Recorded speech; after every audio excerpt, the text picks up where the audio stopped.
መፍጠር የሚችል ማን ብቻ ነው? እስቲ አሁን የዓለም ህዝብ በሙሉ ተሰብስቦ ትንኝ መፍጠር ይችላል? ሌላ ነገር ተው፣ ትንኝ አንፈጥር። ተመካክረን አንፈጥር። ሮቦት ልፈጥሩ ትችላላችሁ። ትንኝ መፍጠር አንችል። መፍጠር ማለት አሁን እኛ የፈጠራ ችሎታ ያላቸው ሰዎች እንደውም የፈጠራ ችሎታ ውድድር ሁሉ አለ አይደል? በሚዲያ ግን ፈጠራ አንችልም። መፍጠር የሚችል ማን ብቻ ነው? መፍጠር ማለት ካለመኖር እምሃበ አልቦ ሀበቦ፣ ካለመኖር ወደ መኖር፣ እምሃበ ኢምንት ሀበምንት፣ ከሌለ ወዳለ ነገር ማምጣት የሚችል ማን ብቻ ነው? እግዚአብሔር። ሰው መፍጠር አይችልም። ምድር ላይ ፈጣሪ የሚባሉ ሰዎች ምን የፈጠሩ ናቸው? እግዚአብሔር የፈጠረውን የኮረጁ ሰዎች። ካሜራ ፊት ለፊት ያለ ካሜራ ሌንስ የተፈጠረው ከአይን ነው። ዙሚን ዙም አውት ሲያረጋዩ በጣም ጥሩ ብለው ደገሙት ማለት ነው። አይተው አውሮፕላን ብናበር ከማን አይተን? ወፎች ሲያበር አይተን። ምድር ላይ የተፈጠረ እስቲ እግዚአብሔር የፈጠረውን ሳንነካ አንድ ነገር እንፍጠር አንቺ። ፈጣሪ ማን ብቻ ነው? እግዚአብሔር። እኔ በጣም የሚገርመኝ እግዚአብሔር በመጀመሪያ ነው ሰማይና ምድርን የፈጠረው።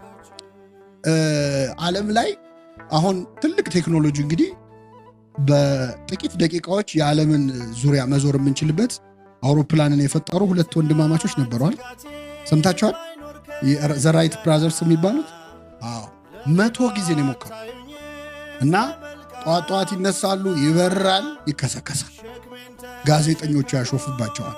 በቃ ይሄ ነገር ወደቀ ዛሬም ለ55ኛ ጊዜ እያሉ ያላግጡባቸዋል። እንደውም ኒውዮርክ ታይምስ ላይ ሰው የሚበር ማሽን ለመስራት 1 ሚሊዮን ዓመት ከዚህ በኋላ ይፈልጋል ሁሉ ተብሎ ተቀልዶ ከዛ በመቶኛው መቼስ እግዚአብሔር ያዝናል አትዋረዱ ብሎ ያን ብረት እነዚህ ሁለት ወንድማማቾች አስቡት፣ በጣም ያሳፍራሉ።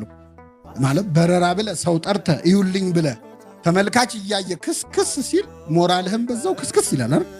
ግን ሰሩት። ስንት ጊዜ ሞክረው? 100 ጊዜ። አምፖል የሰራ ሰው ቶማስ ኤዲሰን ነው የሚባለው። ቶማስ ኤዲሰን ደግሞ 1000 ጊዜ ሞከረ አሉ። 1000 ጊዜ ሞከረ።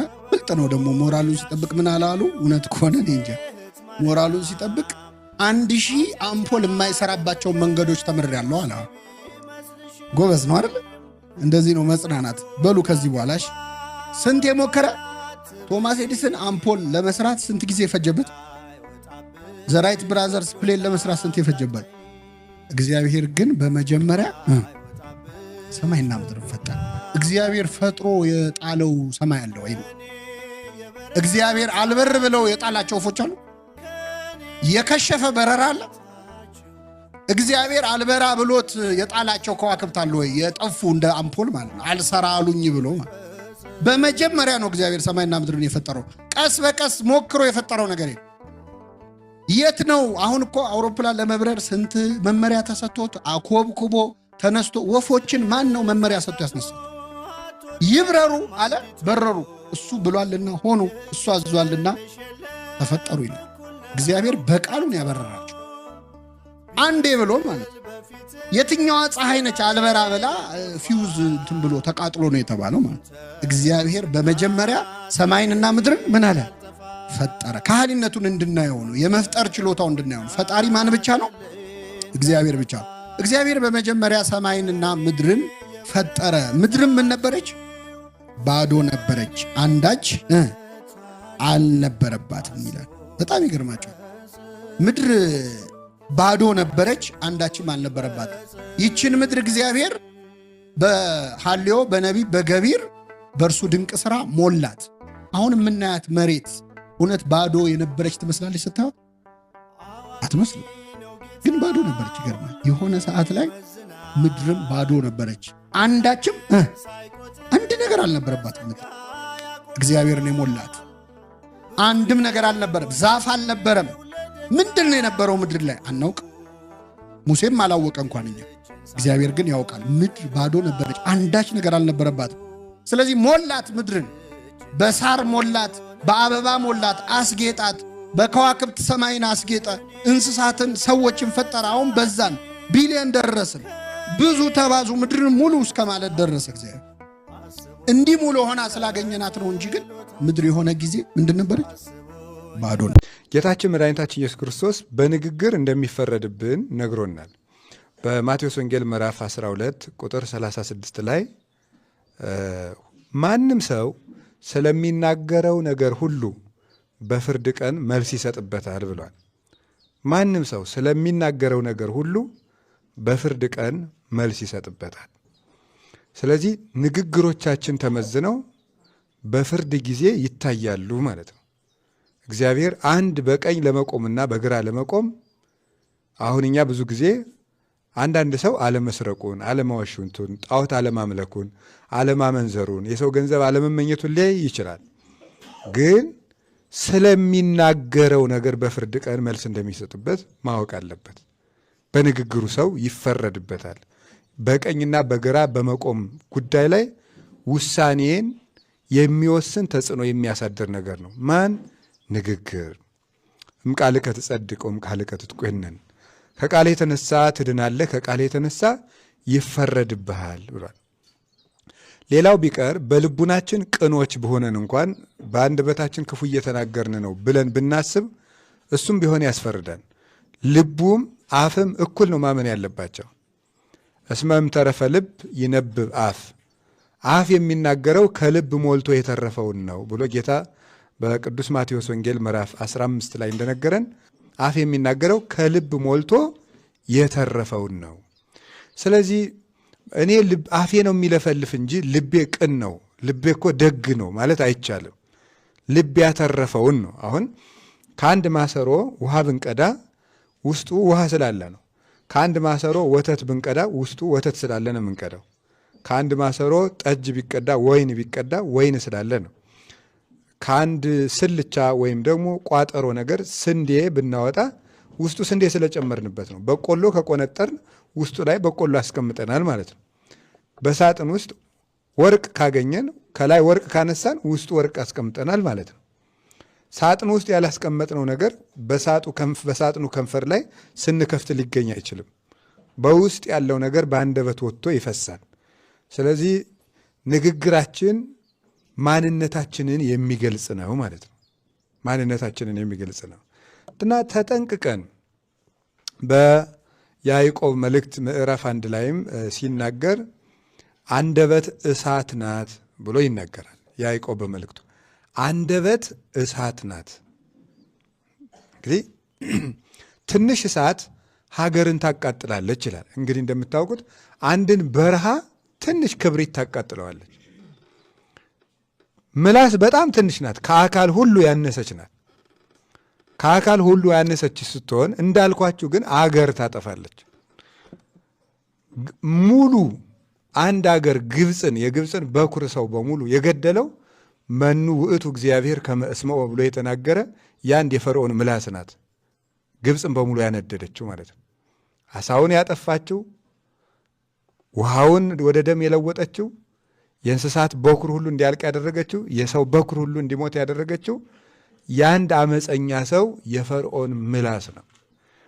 ስለዚህ ትንሽ እሳት ሀገር እንደምታጠፋ ከሰውነታችን ያነሰችው ምላስ ሀገርን ታጠፋለች ወይም ሀገረ ሰብዕናን ታጠፋለች ማለት ነው። የመጀመሪያይቱ ክርስቲያን የመጀመሪያይቱ ደቀ መዝሙርት እኮ ናት። የመጀመሪያይቱ ምዕመን የመጀመሪያይቱ ሐዋርያዊት እመቤታችን ናት። የመጀመሪያይቱ ሰው ሊውጠው የማይችለውን ከባድ ነገር ከሰው አስቀድማ መጀመሪያ ያመነችው እመቤታችን ጉራ አምላክን ትወልጃለሽ። ኧረ በፍጹም ምንድነው የምታወጉት ነው የሚባለው እኮ።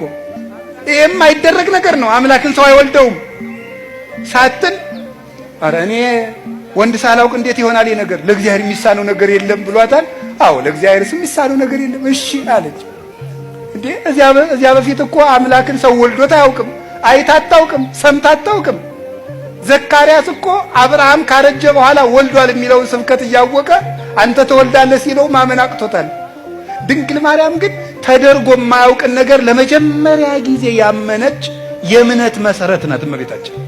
እንኳን ሃይማኖት ልትጋርድ ሃይማኖትን የተገለጠባት ነው። ልብ በሉ። ከዚያስ በኋላ ደግሞ የምትወልጂው ልጅ ለዘላለም መንግስቱ የማያልፍ ነው ተባለች። እሺ ስሙ ኢየሱስ ነው ዓለምን ያድናል ተባለች። እሺ ወልዳ ስጨርስ ደግሞ ሕፃኑ ይሞታል ይዘሽው ሽሽ። የማይሆን ነገር ነው። ምንድነው የምትሉት? የምትወልጂው ልጅ ምንድነው ተብላለች? መንግስቱ ለዘላለም ነው። የምወልደው ልጅ ለመንግስቱ ለዘላለም ከሆነ ዮሴፍን እንዴት ሊፈራ ይችላል? ብላ እምነቷ እንዴት አልተነካባትም? አይገርማችሁም? የኔ ልጅ ኢየሱስ ነው። ኢየሱስ ማለት መድኃኒት ነው። ዓለምን የሚያድን ከሆነ የአንድ ሰፈር ንጉሥ ፈርቶ እንዴት ይሰደዳል? ይሄ ነገር ፈርቶ የሚሰደድ ከሆነ እንዴት አምላክ ብዬ ልቀበለው እችላለሁ አላለችም። ለሰው ቤዛነት እንደሚሰደድ ስለምታውቀው እሺ። የ15 ዓመት ልጅ ናት። መንገድ ሄዳ አታውቅም።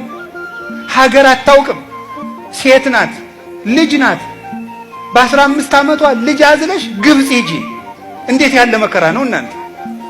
ወደማታውቀው ሀገር መንገድ ሄዳ የማታውቅ ልጅ፣ የአንድ ልጅ እናት አባት የሌላት ወደማታውቀው ሀገር በምንድን ነው የምትሄደው? መኪና የለም፣ ፈረስ የለም፣ በቅሎ የለም፣ ሰረገላ የለም፣ በአህያ ለዚያውም በእስራኤል የክረምት ወራት በረዶ በበዛበት ሄዳስ ግብፅ የምታርፈው ወማን ቤት ነው? የትም ማረፊያ የሌላት። ለዚህ እኮ ነው ሊቁ ይጽበበኒ እግዝእትየ ከመ ጸበበኪ ዓለም በምልኡ ያለ። እናቴ አንቺን ግብፅ ስትሄጂ ዓለም እንደጠበበሽ ሁሉ የኔ እናት እኔን ይጥበበኝ አላት ሊቁ። እኔን ዓለም ይጥበበኝ አንቺን እንደጠበበሽ ብሎ ያለቀሰላት ለዚህ ነበረ። እንዲህ ብላ ተቸግራ ሄደች። እሺ 700 ኪሎ ሜትርን በእግርሽ ሂጂ። እሺ እማን ቤት ነው የማርፈው? መንገድ ላይ ሴት ነው የማርፈው? የለም። እየተሰቃየች ሄደች። ኢትዮጵያን ደግሞ ዙራ ተንከራታ ግብፅ አርፋ ደግሞ ነይ ኢየሩሳሌም ሂጂ። እሺ የወለድሽው ልጅ ዓለምን የሚያጠግብ ነው፣ ግን ደግሞ እንጀራ ትለምናለች። የወለድሽው ልጅ ለዓለም ሁሉ የሕይወት ውሃ ነው፣ ውሃ ይጠማታል። በእግሯ ትሄዳለች፣ አውሬ ያስደነግጣታል። ተመልሳ መጣስ ደግሞ ያንን ለፍታ ያሳደገችው ልጇን ደግሞ ልንሰቅልብሽ ነው ተባለ። አንድ ሳይንቲስት የተናገረው ነገራችሁ። ሁሉም እናቶች ይላል የራሳቸውን የልጆቻቸው ስቃይ የራሳቸውን ያህል ይሰማቸዋል ይላል። ገብቷችኋል?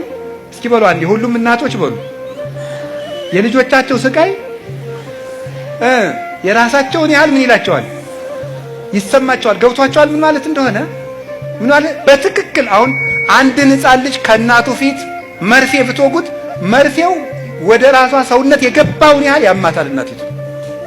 ልጅ ድንግል ማርያም እንግዲህ ይሄን መርፌ ብላችሁ አስቡት። ወይም ልጁን በኩርኩም ብትመቱት እዚያ ልጅ ራስ ብቻ ላይ አይደለም ያርፈው፣ ያ ኩርኩም እናቱ ራስ ላይ ያርፋል። ይሰማታል ህመሙ። አሁን ወደ ክርስቶስ ውሰዱት። አዝላ ግብፅ ድረስ የተንከረተተችለትን ልጇን ፊት ለፊት አይኗ እያየ ክንድ ሙሉ ችንካር ገብቶበት ተመለከተች። በጦር ተወግቶ አየችው፣ ደምቶ አየችው። ይህንን ሁሉ ስቃይ አይኗ እያየ የተቀበለች ናት። ግን ደግሞ በዚያው አይኗ ደግሞ ተነስቶ አየችው፣ አርጎ አየችው። ታዲያ የሰማዕታት እናት የተባለች ለዚህ እኮ ነው። በዕለተ ዓርብ ከመስቀሉ ስር ቆማ እነሱም ከመስቀሉ ስር በእውነት አደባባይ እንዲቆሙ ምስክር የሆነቻቸው እመቤታችን ቅድስት ድንግል ማርያም ስለሆነች የሰማዕታት እናት በሉ እንጂ። መከራውን ጀምራ ሰጣቸው። በመከራው ፍጻሜ ደግሞ ደስታ አይታ እነሱም ከክርስቶስ ጋር ቢሰቃዩ መልሰው ደግሞ በተሰቃዩበት ስቃይ ተስፋ እንደሚያገኙ ምስክር ሆና የቆመችላቸው ድንግል ማርያም ስለሆነች የሰማዕታት እናት ትባላለች።